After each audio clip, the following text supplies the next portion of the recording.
Nu ko, gatavi februāra akcijai, es beidzot izdomāju, kam jābūt ir.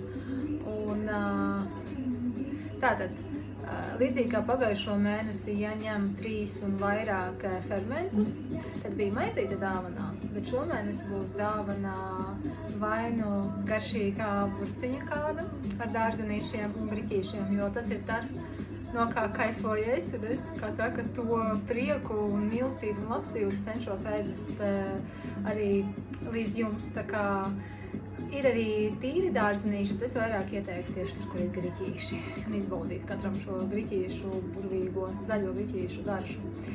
Vai arī tiem, kam jau ir tvertnes, var pieteikties, un šis mēnesis vispār būs tāds tiem, kam ir tvertnes, tie var droši man prasīt atjaunot baktērijas.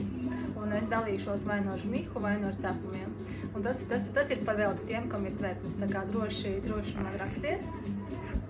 Un, jā, iepriecināt otru, tu iepriecini pats sevi, un ceļās šī mīlestība.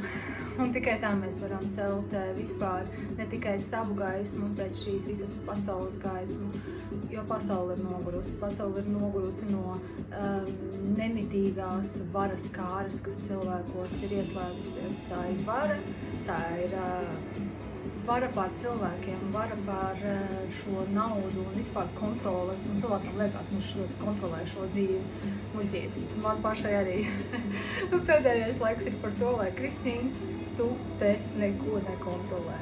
Neko.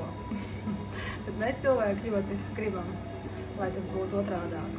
Un tā ir uzticība. Tā ir uzticība augstākajam, tā ir uzticība tam, no kā cilvēki, kā saka, izvairās. Ja nāve nepastāv un pēc nāve nepastāv, ja mēs iekrītam kaut kādā melnā caurumā un nekā vairs nav.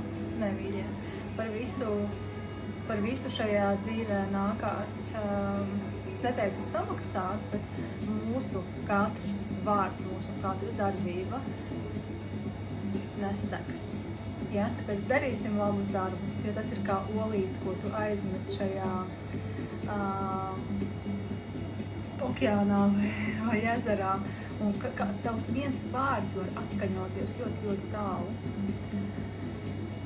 Un labie darbi. Un arī otrādāk. Tā kā cenšamies darīt labus darbus. Tā kā tādas ir manas februāra akcijas.